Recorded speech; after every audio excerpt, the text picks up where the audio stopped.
My name is Addie and I'm a second-year medical student and a Kaplan student brand ambassador. I'm here to share with you how I improved my MCAT score by 14 points using Kaplan resources, and I'm going to tell you 5 tips that ultimately helped me get into medical school. My first tip is that I would take as many practice tests as you can. I, for example, took weekly practice tests and would review them the next day. And one important reminder with that is to take a break after your practice tests. Simulating the MCAT takes 8 hours and a lot of brain power, and you're going to feel very tired after it. So you definitely want to rest and recharge afterwards so that you're ready for the next day and so that you avoid burnout.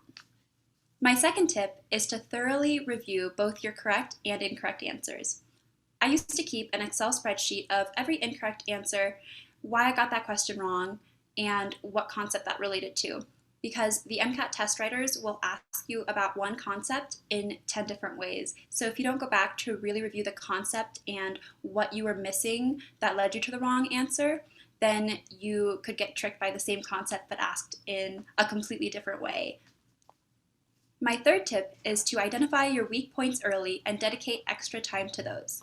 Whether it's a specific scientific concept, a test-taking strategy, or memorization of equations, identify your weak points and start dedicating extra time to them from the beginning.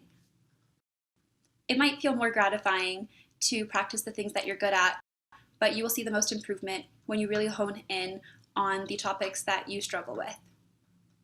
My fourth tip is to practice in real test-like settings.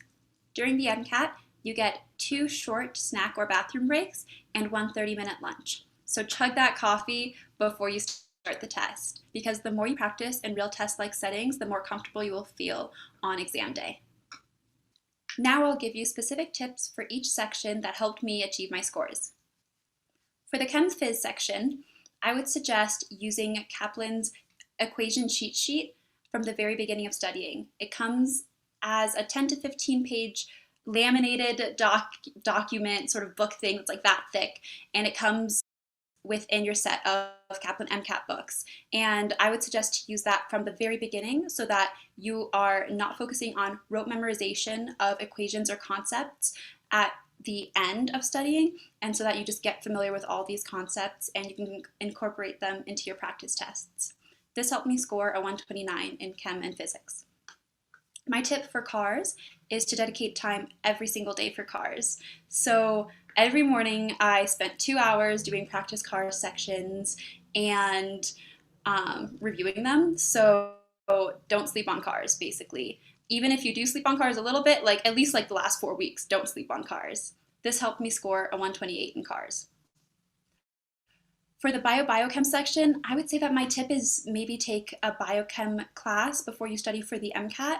I can only say that as someone who did take a Biochem class before studying for the MCAT, and it was hugely helpful. So although I don't have the perspective of someone who didn't take a Biochem class and then studied for the MCAT, I would say that my class was incredibly helpful for just review of this material and not seeing it for the first time. And this helped me score 129 in Biochem. And my last tip for the last section, Psych-Soc, is to use Kaplan materials and use Kaplan practice tests and supplement them with the Khan Academy YouTube playlist, especially for concepts that you're really struggling with. Just find the YouTube video on it and see if changing your study habit in that way might solidify that concept. And this helped me get a 132 in Psych-Soc. So those are your tips. Tag your fellow friends who are studying for the MCAT and leave any comments for me below. Good luck, you're gonna crush it, and see you soon. Bye.